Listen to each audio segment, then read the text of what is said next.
Hello friends, good morning, welcome back to my channel. আজ নিয়ে চলে এসেছি একটা ইউনিক টাইপসের রেসিপি, যেটা কিন্তু আমাদের খেতে সকলেরই ভীষণ প্রিয়, বাট বানানোটা একটু টাফ মনে হয় আমাদের কাছে। তো আজ এ টু জেড তোমাদের আমি সমস্ত কিছু বলে দেব, পরিমাপ, প্রসেস সমস্তটা তোমরা দেখতে থাকো। আশা করছি তোমাদের ভীষণ ভালো লাগবে। তো প্রথমে আমি বানাবো তোমাদের পিৎজা। তো পিৎজা বানানোর জন্য এখানে রুলি ময়দা তোমরা পরিমাপ মতো, প্রয়োজন মতো নিয়ে নেবে। আমি এখানে একটা মাঝারি মাপের পিৎজা বানানোর জন্য 1.5 থেকে 2 কাপ মতো ময়দা নিয়ে নিয়েছি, রুলি ময়দা। আর তাতে দিয়ে দিচ্ছি তোমার সামান্য পরিমাণে ইস্ট, খুব বেশি লাগবে না, এগুলো অল্প একটু করেই দিয়ে দেবে। আর নিয়েছি তোমার বেকিং সোডা, যেটা চা চামচের একটুখানি দেখতে পেলে, আর বেকিং পাউডার সেটাও চা চামচের অল্প একটুখানি দিয়ে দেবে। ব্যাস, এগুলো দিয়ে ভালোভাবে হাত দিয়ে মিশিয়ে নেবে। আর অল্প একটু করে জল দিয়ে দিয়ে ডোটাকে কিন্তু খুব সুন্দর করে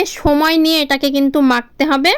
আর মাঝে মাঝে একটু করে, অল্প একটু করে সাদা তেলও অ্যাড করে দেবে। এটা একসঙ্গে জল দিয়ে কিন্তু মাখা যাবে না, রুটির মতো কিন্তু একসঙ্গে জল দিয়ে দিলাম, মেখে নিলাম, এমনটা করলে হবে না। ঠিক দেখতে পাচ্ছ, একটু একটু করে জল দিয়ে বেশ অনেকটা সময় নিয়ে এটাকে ভালোভাবে মাখতে হবে। ময়দাটা মাখাটাই কিন্তু মেন। আর দেখতেই পাচ্ছ এখানে মাখানো হয়ে গেছে অনেকটা।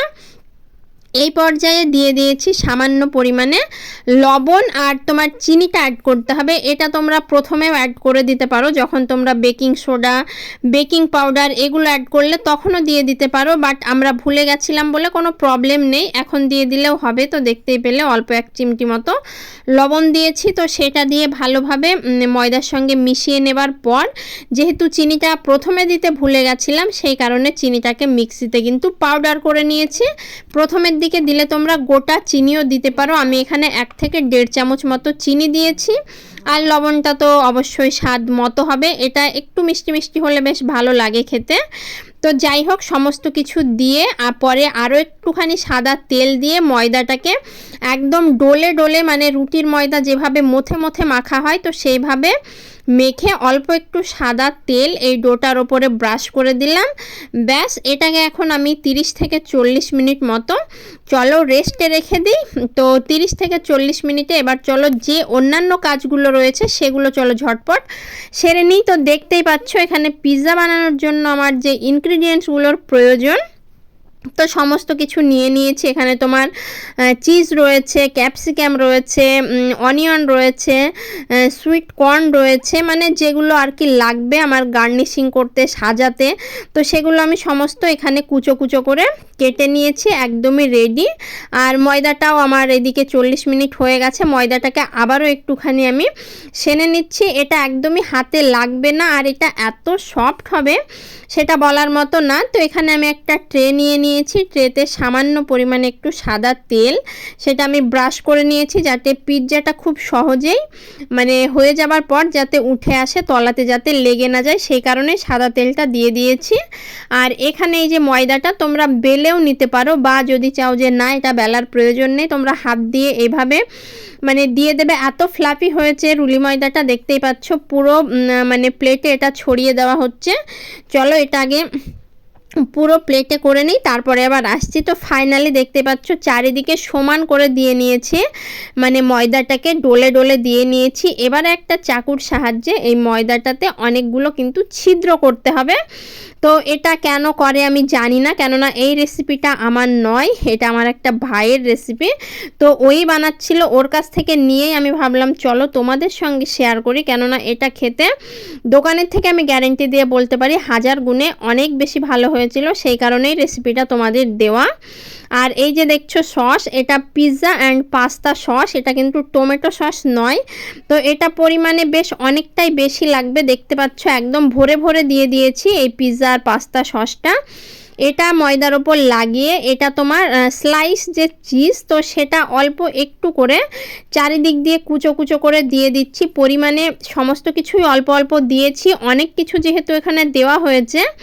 আর ক্যাপসিকামটাকেও দেখো কুচো কুচো করে কেটে নিয়ে এটাও পুরোটাতে দিয়ে দেব। তোমরা চাইলে কিউব কিউব করে কাটতে পারো, বাট আমি এখানে কিউব করে কাটিনি। আর তারপরে এগুলো তোমার সসেস, এখানে সসেসটা দেখো এই 4 কোনা করে কেটে নিয়েছি। এটা বোধহয় অনিয়ন আর চিজ দিয়েই বানানো হয় সসেসটা। আর তারপরে তোমার সুইট কর্ন, তো এগুলো সব এখন তোমরা গ্রসারি শপে পেয়ে যাবে, তো সেখান থেকে নিয়ে তোমরা ঝটপট বানিয়ে ফেলতে পারো। তো সুইট কর্নগুলোও দেখো একটা একটা করে দিয়ে দিয়েছি, এটা মুখে পড়লে খেতে কিন্তু বেশ মিষ্টি মিষ্টি লাগে। আর এটা অনিয়নটাও আমি ছোট ছোট পিস করে নিয়েছি, কেননা মানে খুব বেশি মুখে পড়লে না ভালো লাগে না, অল্প অল্প একটু একটু মুখে পড়বে, খেতেও ভীষণ টেস্টি লাগে আর খুব ভালো লাগে। আর এটা তোমার মজরেলা চিজ, যেটা কিউব চিজটা পাওয়া যায়, তো সেই চিজ এটা তোমরা গ্রেটারে গ্রেট করে দিতে পারো, বাট ও এখানে হাফ দিয়ে কুচিয়ে দিয়ে নিয়েছে। আর দিয়েছি তোমার সামান্য একটুখানি চিলি ফ্লেক্স দিয়েছি আর একটুখানি অরিগানো দিয়েছি, ব্যাস আর কিছু দেবার নেই। উপরে এটা ছড়িয়ে দিয়ে চলো আমার পিৎজা একদম সাজানো রেডি, গার্নিশিং একদম রেডি, জাস্ট এটা হবার অপেক্ষা। এটা ঢুকিয়ে দিয়েছি তোমার ওটিজিতে, এখন 15 মিনিটের জন্য এটাকে বেক করে নেব। তো ফাইনালি দেখতেই পাচ্ছ মানে চিজগুলো পুরো মেল্ট হয়ে যাচ্ছে, পিৎজাটা আস্তে আস্তে ফ্লাফি হয়ে যাচ্ছে, মানে এটা হয়ে এসেছে বলতে পারো। আর দেখতে ও মাই গড এত সুন্দর হয়েছে, মানে জিনিসটা দেখেও বোঝা যায় যে না এটা খেতে কেমন হবে। তো ফাইনালি আমার পিৎজা কিন্তু একদমই রেডি। চলো তোমাদের একটু আমি একদম ক্লোজ দেখাই। চিজগুলো দেখো, চিজের পরিমাণ বেশি দেওয়ার কারণে এটা খেতে যেমন টেস্টি হয়েছে, দেখতেও কিন্তু just looking like a wow. তো আশা করি তোমাদের আমার আজকের রেসিপিটা ভালো লেগেছে, যদিও রেসিপিটা আমার নয়, তবে মানে তবুও তোমরা এটা বাড়িতে ট্রাই করে দেখো। আমি 100তে 100% গ্যারেন্টি যে এটা দোকানের চাইতেও অনেক বেশি ভালো হবে। তো চলো এখন এটা কাটার পালা, তোমাদের আমি কেটে দেখাই যে এটা কতটা সুন্দর হয়েছে। আর পিৎজা ঠিক যেভাবে কাটা হয় সেভাবেই চারি কোণা দিয়ে এটাকে সুন্দর করে কেটে নেব, মানে আর ওয়েট করতে পারছি না খাবার জন্য, এটা কতক্ষণে খাবো সেই অপেক্ষায় রয়েছি। তো ফাইনালি তোমাদের কেমন লাগলো আমাকে অবশ্যই কমেন্ট করে জানিও। আর পিৎজাটা দেখতে কেমন হয়েছে সবার ফার্স্ট কিন্তু এটা মানে কমেন্ট করো, আগে দর্শনধারী পরে কিন্তু গুণ বিচারি, কথাতেই আছে। তো যাই হোক আজকের ভিডিওটা এই পর্যন্তই, দেখা হবে নেক্সট কোনো ভিডিওতে। ততক্ষণ পর্যন্ত ভালো থেকো, সুস্থ থেকো, আবারও একটা কোনো রেসিপি নিয়ে হাজির হয়ে যাব তোমাদের সামনে। টাটা।